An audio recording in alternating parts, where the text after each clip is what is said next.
Pilit lamang akong ngumiti bilang tugon sa kahumanap ng tamang pagkakataon upang makahiram ng pera rito. Kuya, may extra ka ba dyan? Nakalimutan ko kasi yung wallet ko sa bahay. Babayaran na lang kita bukas. Wika ko. Mga ilang segundo itong nag-isip bago ngumiti at nagsalita. Opo ma'am, walang problema. Bumunot ito mula sa kanyang bulsa sa inabot ang 500 piso. Ayos na po ba ito? Oo kuya, maraming salamat. Hulog ka talaga ng langit. Nagagalak kong turan dito. Isang matamis na ngiti lamang ang tinugon nito sa akin bago niya ako pinagbuksan ng pinto ng sasakyan. Bago bumaba ay inabot ko ang pera sa driver. Hinintay ko muna ang sukli bago ako tuluyang bumaba. Hindi ko alam kung kailan ako makakahanap ng pagkukunan ng pera dahil sa kalagayan ko ngayon. Kaya kailangan kong itabi ang sukli mula sa 500 piso na aking hiniram mula sa gwardya.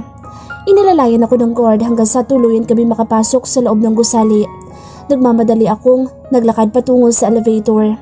Ngunit bago pa man ako tuluyang makalayo ay agad kong naalala na wala pala akong ideya kung nasaang palapag ang opisina ni Caitlin. Dali-dali akong bumalik at muling lumapit sa gwardya. Tumikim ako bago nagsalita. Kuya, pasensya na sa abala ha. Medyo hindi pa ata ako nakakabawi mula sa pagkaka-ospital kaya medyo magulo pa ang utak ko. Itatanong ko lang kung saang palapag nga pala ang opisina ko. Saglit itong tumitig sa akin habang mariin ang pagkakakunot ng kanyang noo. Maya-maya pa ay tila naman naintindihan nito ang aking sitwasyon. Ngumiti ito at bago nagsalita. Sa top floor po ang opisina niyo ma'am. Itap niyo lang po ang ID niyo para ma-access niyo yung floor. Paliwanag nito. Maraming salamat kuya. Abot-abot ang aking pasasalamat sa gwardya dahil sa mga tulong nito. I'll make sure to pay him back for his kindness once I get my life back. Mabibilis ang mga hakbang na nagtungo ako sa elevator at agad na pinindot ang button. Hindi naman nagtagal ay bumukas ang pinto ng elevator. Nagmamadali akong pumasok saka kinuhang aking ID mula sa pouch na aking dala. Mabilis kong idinikit iyon sa sensor ng elevator kaya agad naman itong sumara. Sumunod kong pinindot ang pinakamataas na palapag. Ilang minuto din akong nanatili sa loob bago ko tuluyang narating ang tuktok ng gusali. Agad akong lumabas nang bumukas ang pinto ng elevator. Bumungad sa akin ang isang mahabang reception table. Mabilis akong lumapit doon. Agad kong nakita ang ilan sa mga gamit na may pangalan ni Caitlin. Mukhang itong opisina niya. Merong ilang litrato ni Caitlin doon. Ngunit katakatakang tanging litrato lamang ni Carla ang nandoon at wala ang kanyang ina at nakatatandang kapatid. Matapos kong tingnan ang lamesa ni Caitlin ay saka ko pinagtuunan ng pansin ng paligid. Mabuti na lamang at walang ibang opisina doon kung hindi ang opisina ng boss. Tamang-tama itong lugar na ito upang pansamantala kong tuluyan sa gabing ito. Sisiguraduhin ko na lamang na makakaalis ako bukas ng maaga bago pa man dumating ang boss. Tumalikod ako at bumungad sa akin ng pinto. Lumapit ako doon at sa kamarahang pinihit ang busol ng pinto. Hindi na ako nagtaka nang mabungaran kong bukas ang ilaw sa opisina. Madalas din kasi ako makalimot ng ilaw sa aking opisina noong bago pa mangyari ang lahat ng ito. Kaya hindi na bago sa akin iyon. Inisip ko na lamang na baka sadyang nakalimutan na patayin ang ilaw.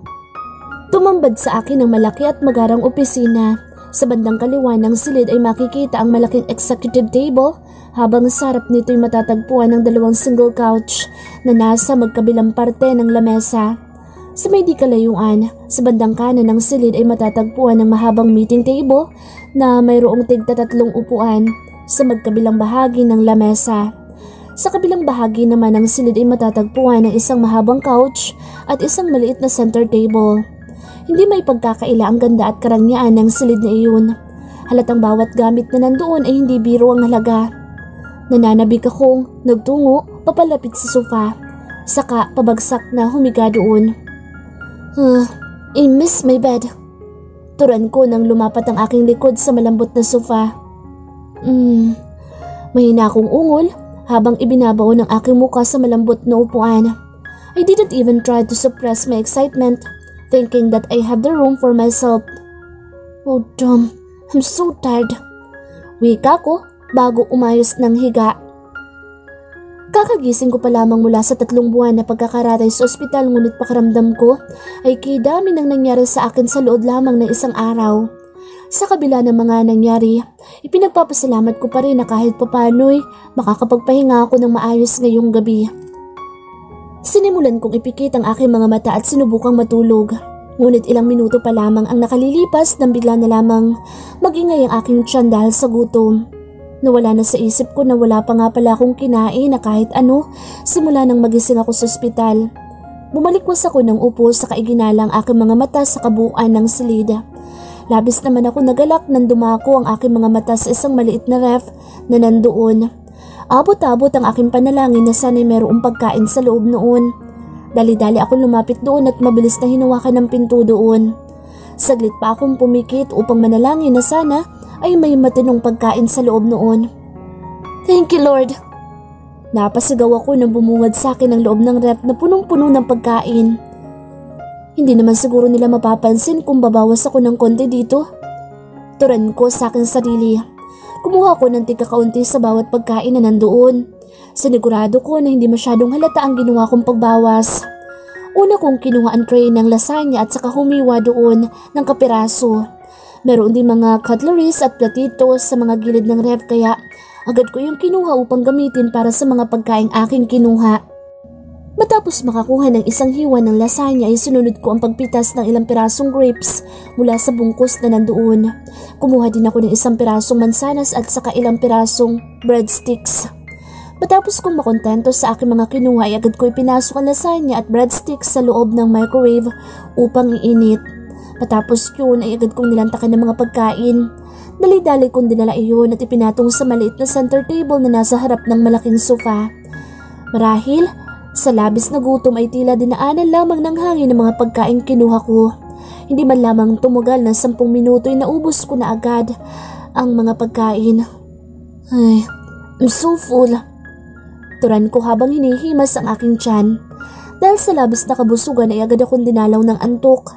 Mabilis akong umayos ng higa at isinandal ang aking ulo sa armrest ng sofa. Nagsisimula ng bumigat ang talukop ng aking mga mata. Ilang saglit lamang ay hinayaan ko ng aking sarili na hilahi ng antok. Marahil, dulot ng labis na pagod at kabusugan ay hindi ko na magawang idilat ang aking mga mata. Ipinagsawalang bahala ko na lamang ang mahinang yabag na aking narinig. Sinubukan kong idilat ang aking mga mata upang masigurong walang ibang tao doon, maliban sa akin. Ngunit hindi ko na magawa. Sa huli ay mas nanaig sa akin ang labis na antok at tuluyan ng nakatulog. Bukas ko na lamang po problemahin kung meron ngang ibang tao sa loob ng opisina maliban sa akin. Naalimpungatan ako dahil sa mabangong amoy ng bagong timplang kape. Napangiti ako dahil yun ang aking pinakapaboritong parte sa tuwing magsisimula ang aking araw. Hindi ako umaalis ng bahay nang hindi nakakainom ng kape. Kaya gaan ang aking gising dahil doon. Marahan kong iniunat ang aking braso sa kanakangiting idinilat ang aking mga mata. Huli na nang mapagtanto ko kung ano ang mali sa sitwasyong iyon. Mariin akong napalunok nang bumungad sa akin ng kulay tsokolating mga mata ng isang pamilyar na lalaki. Saglit ako natigilan at hindi ko napigilan ang aking sarili na tumitig sa mapangakit nitong mukha. He was sitting in the single couch in front of me. Hawak nito ang isang tasa habang humihigop mula doon. Mas lalong bumilis ang tibok ng aking puso nang mapansin ko ang paraan niya ng pagtitig sa akin. I've seen this man before, but magazines and TV shows that features him didn't give him any justice. I have my fair share of experience with handsome men, but none of them has this effect on me as much as he did. Kapansin-pansin na hindi gaanong nakaayos ang kanyang suot. Nakutupi ang manggas ng kanyang puting polo habang nakabukas ang ilang pirasong botones noon. Saglit akong sumulyap sa pintong salamin ng opisina. Agad kong napansin, nag-aagaw pa ang dilim at liwanag sa labas. Ang tansya ko ay nasa 5:00 pa lamang ng umaga. Dalawa lamang ang ibig sabihin noon. Maaring maaga itong pumasok sa opisina o nandito ito simula pa kagabi. Natutup ko ang aking bibig nang mapagtantong base sa itsura ng lalaki sa aking harapan ay hindi ito mukhang kararating lamang. Tiyak akong dito din ito nagpalipas ng gabi. Kung gayon, bakit hindi ko man lamang ito napansin kagabi? Is that how much I was preoccupied that I didn't have a chance to notice that there's someone in here when I got here? Give me one good reason why I should not call the cops. Miss Atienza. Basag nito sa katahimikan. Sinundan niya iyon ng muling paghigop ng kape mula sa tasang hawak habang hindi inaalis ang pagkakapako ng kanyang tingin sa akin. Dali-dali ako nag-isip ng dahilan. Madali ko lamang sana itong malulusutan kung ibang tao lamang sana ang nakahuli sa akin. You will not call the cops simply because that wasn't part of your plan at all. Dahil kung gusto mo talaga akong ipahuli, kanina mo pa sana ginawa at hindi mo na ako hinintay na magising. I can still call the cops now. Miss, you have no permission to use my office as your sleeping quarters. Seryosong tura nito. May kung anong inabot ito mula sa kanyang bulsa. Nanlaki ang aking mga mata na mapagtanto kung cellphone iyon. Mukhang seryoso ito sa sinabi niya na tatawag siya ng pulis upang ipadakip ako. Hindi na ako masyadong nakapag-isip. Dali-dali akong tumayo at patakbong lumapit sa kanya saka walang babalang hinablot ang cellphone mula sa kamay ng lalaki. Nawala ako sa aking sarili at hindi ko alam ang pumasok sa aking utak. Bigla ko na lamang ibinato ang kanyang cellphone dahilan upang mabasag iyon at magkalasog-lasog. Natutob ko ang aking bibig nang mapagtanto ko ang kapangahasang aking ginawa. Agad akong bumaling sa lalaki na nanatili pa ring nakaupo sa sofa. I was expecting him to be enraged. Ang buong akala ko'y sisigawan niya ako dahil sa aking ginawa. Ngunit ganoon na lamang ang aking pagtataka nang mahinahon itong tumayo at naglakad papalapit sa kanyang lamesa. Saglit kong pinag-aralan kung ano ang balak nitong gawin. Naalarma ako nang mapagtanto kung patungo siya sa teleponong nakapatong sa ibabaw ng kanyang executive table. Akmang aabutin nito ang landline na nasa ibabaw ng lamesa nang patakbo ko lumapit sa kanyang gawi, saka mabilis na iniharang ang aking sarili sa kanyang harapan. Wait! Pigil ko sa kanya. Let me explain. Lumuwag ang aking paghinga nang hindi nito pinilit na abutin ang telepono sa aking likod. Pero ganoon na lamang ang gulat ko dahil kasunod niyang ginawa. Ipinatong niya ang kanyang dalawang kamay sa gilid ng lamesa. Dahilan upang makulong ako sa pagitan ng kanyang mga braso. Mas lalo kong nahigit ang aking hininga nang mapagtanto ko kung gaano kalapit ang aming mga katawan sa isa't isa. Napahakbang ako paatras nang mapansin ko ang paglapit ng kanyang mukha sa akin. Subalit agad na tumama ang aking likod sa lamesa dahilan upang maging bigo ako sa bala kong pag-iwas. Pilit kong nilalabanan ng mainit niya mga titig. Halos mabingi ako dahil sa lakas ng tibok ng aking puso. Explain what? Sarkastikong tanong nito. Explain how did you get inside my office without my permission? Or explain how you throw my phone against the wall? It wasn't like that. Giit ko. Really? Then please, humor me, Miss Pineda. I have nowhere to go. This is the only place that I could think of. And before you say that I should have booked a hotel, then let me tell you that I have no money. Paliwanag ko. Hindi ko sigurado kung sapat na ba iyon para palampasin niya ang ginawa kong pagtulog sa kanyang opisina. Saglit nitong tinitigan ang aking mukha. Hindi pa rin ito gumagalaw sa kanyang pwesto kaya't nanatiling halos iilang pulgada lamang ang pagitan ng aming mga mukha. Sorry, I don't buy it. Tura nito nang muling magsalita. Tumuwid ito ng tayo saka tumalikod. Marahan itong naglakad paikot sa lamesa bago tuluyang umupo sa kanyang executive chair. Muli nitong inabot ang telepono saka sinubukang pindutin ang mga numero doon. Mabilis kong pinindot ang switch hook upang mapigilan ito sa balak nitong pagtawag. You clearly had no problem with my presence last night, Mr. Samonte. I told him as I raised my eyebrow. You could have thrown me out last night, and yet you waited for me to wake up before you decided to call security. Kumunot ang noon nito sa kamaraing tumitig sa akin. Tila bigla itong natigilan sa kamarahang ibinalik ang handset ng telepono. Who are you? Takang tanong nito. I was taken aback by his question. Sa dami ng sinabi ko hindi ko inaasahan na yun ang kanyang magiging sagot. What do you mean? Kunot noong saad ko. You're not Caitlin. Sure as hell, you look like her, but you're different. Mapakla akong tumawa. You do know your secretary, ha? I smirked. Itinukod ko ang aking dalawang kamay sa ibabaw ng kanyang lamesa at bahagyang yumuko, papalapit dito. Since you ask, would you believe me when I tell you that I'm not your secretary? Sandali itong natahimik. Hindi pa rin ito inaalis ang kanyang tingin sa akin. Makalipas lamang ang ilang minuto ay napuno ng halakhak ang buong opisina. When I noticed how he looked at me, I instantly regret telling him about it. Ano ba kasing pumasok sa isip ko tumasa kung maniniwala siya kapag sinabi ko ang totoo? Tiningnan ko ito ng masama habang hinihintay itong matapos sa kanyang pagtawa.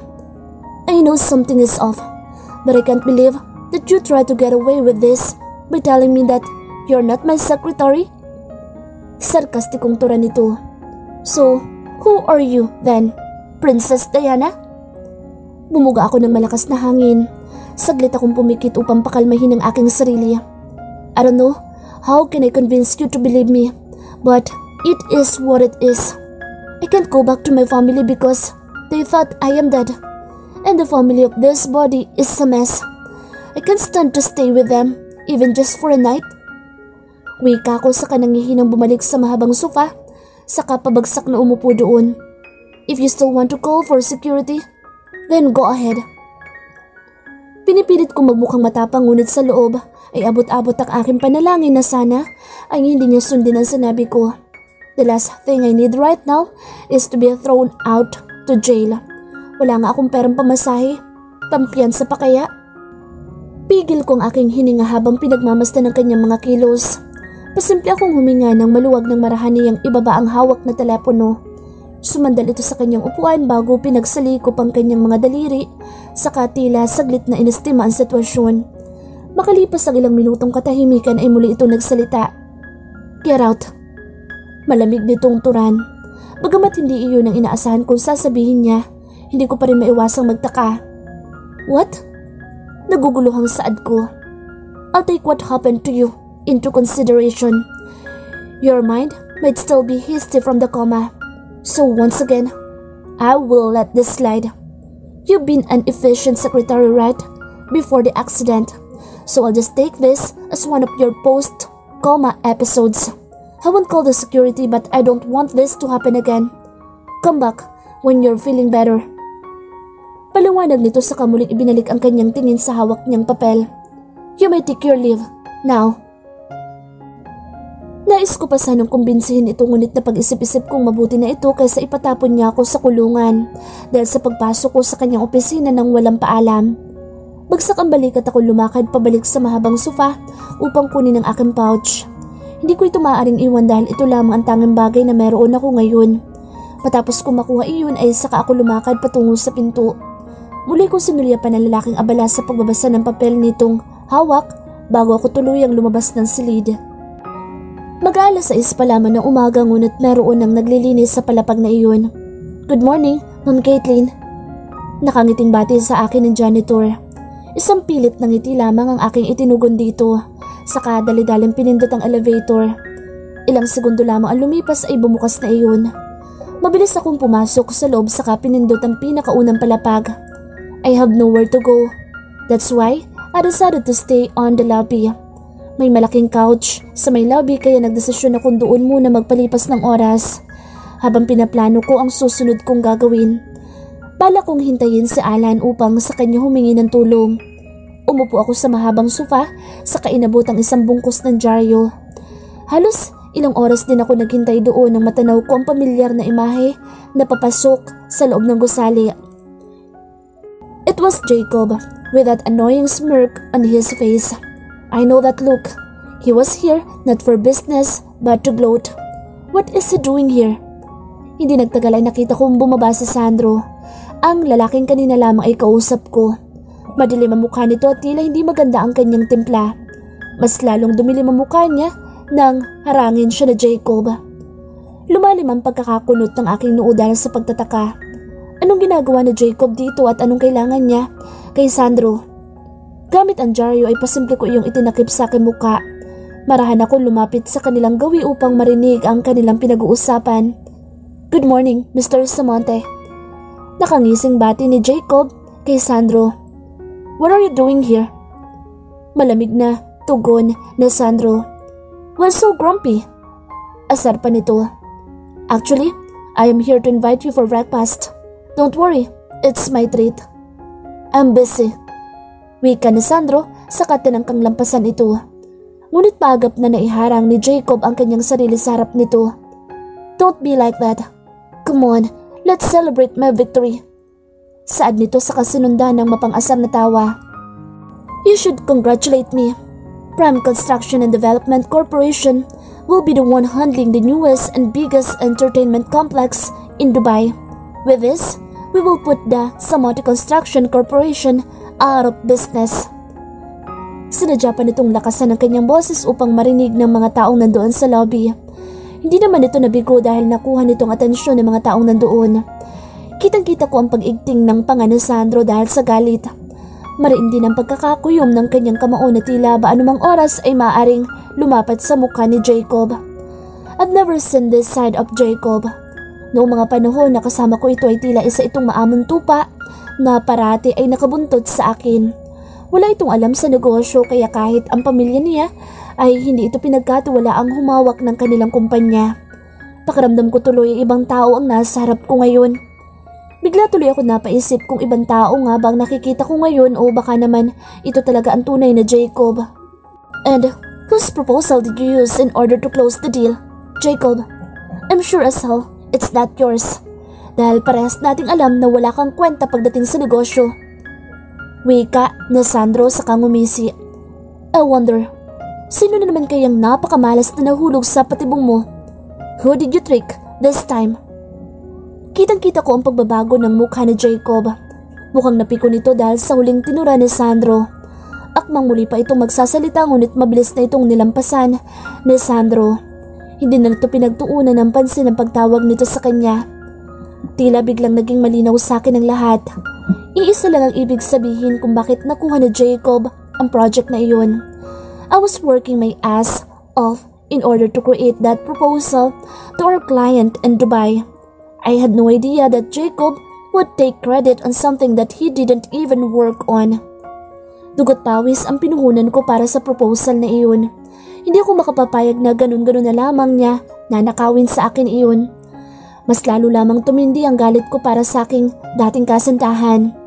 Hindi niya lamang ako pinagpalit sa aking kapatid sa loob ng ilang buwan. Nakuha pa niyang nakawin ang project na pinagpaguran ko. Hindi ko alam kung anong mahika ang ginamit ni Jacob upang makuha ang posisyon bilang CEO ng Prime Construction.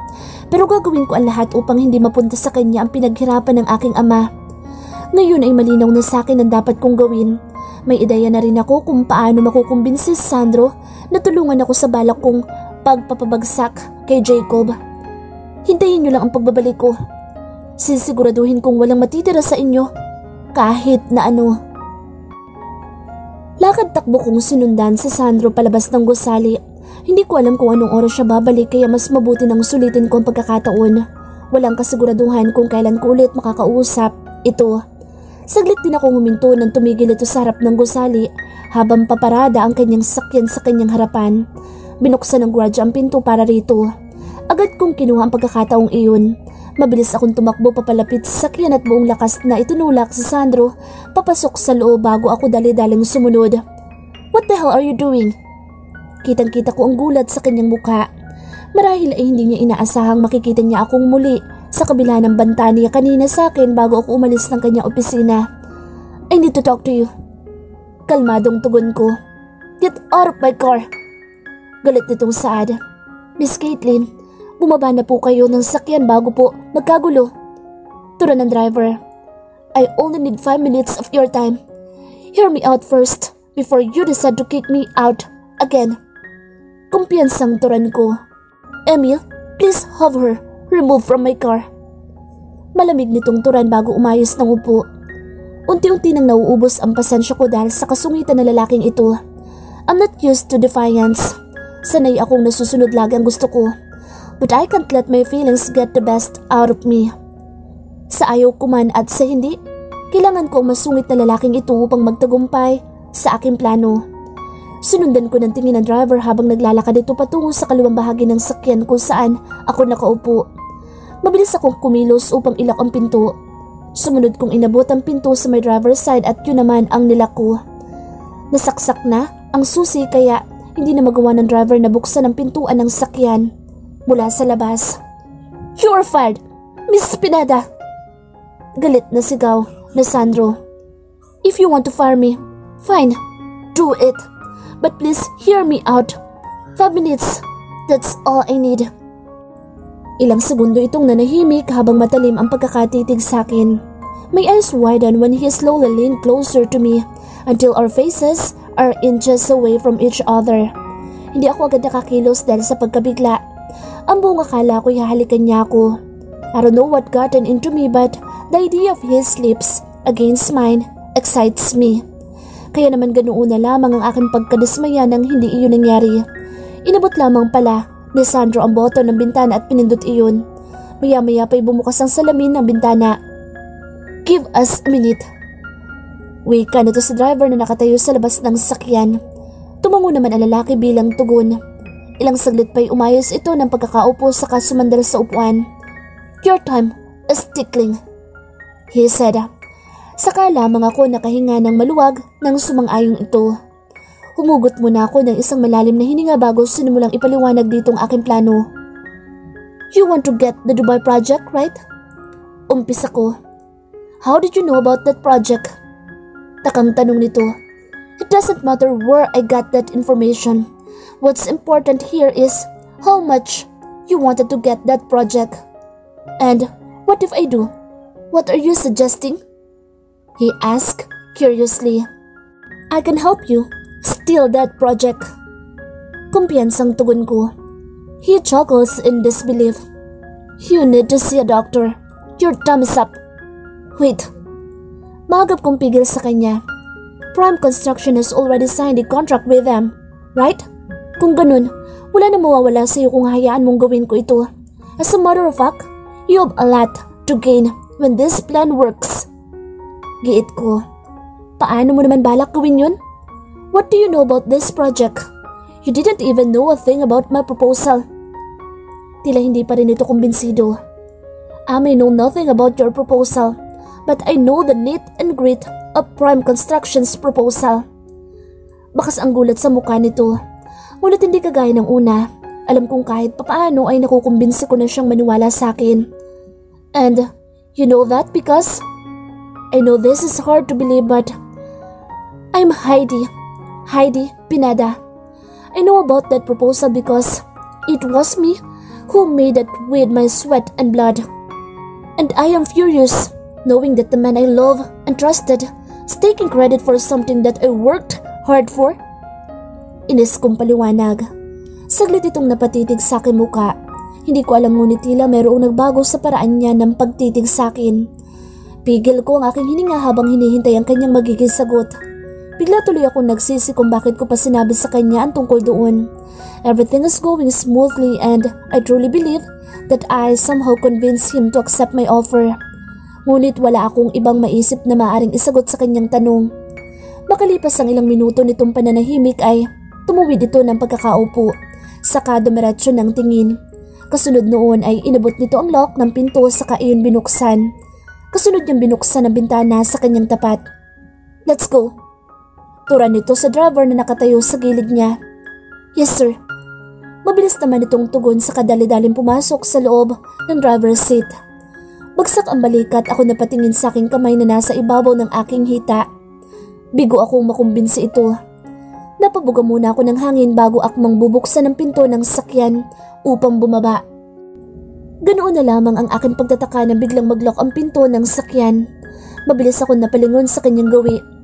Punong-puno ng mga tanong ang aking isip ngunit natatakot ako magsalita. "Let's talk about your plan over breakfast." Saad nito. As if on cue, my stomach started to grumble. Gusto kong lamunin ng lupa sa mga oras na iyon dahil sa pagkapahiya.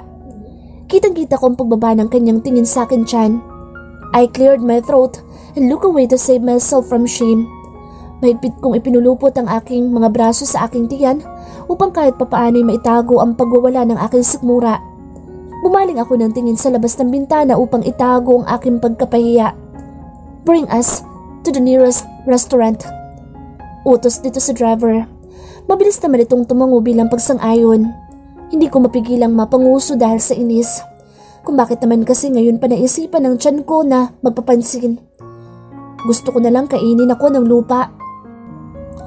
Hindi ko mapigilang maglaway nang isa-isang ilapag ng waiter ang pagkain sa lamesa. Sandra told me to order whatever I want. That's exactly what I did. Walang hiya-hiya sa taong gutom. Hindi ko alam ang tumatakbo sa isip ng lalaking ito kaya walang kasiguraduhan kung makakain pa ako ulit pagkatapos nito. Ungol ko habang sinisimsim ang bagong timplang kape. I think this is the best coffee I tasted in my entire life. Eksahirada kong turan matapos sumigop mula sa tasa. Dala marahil ng gutom at stress dahil sa mga nangyari kaya ganoon na lang ang pagpapahalaga ko sa kung ano ang meron ako ngayon. Totoo nga ang sabi nila, saka mo lamang mararamdaman ang halaga ng isang bagay kapag wala na ito. Dati-rati tinatapon ko na ang aking kape kapag malamig na ito at magpapatimpla na ng bago. Ngunit ngayon, tingin ko'y kahit malamig pa sa ilong ng pusa ang kape ko ay uubusin ko hanggang sa huling patak. Do you usually do that? Tanong nito habang nakatitig sa akin. Do what? Takang saad ko. You moan when you eat. Diretsyong sagot nito.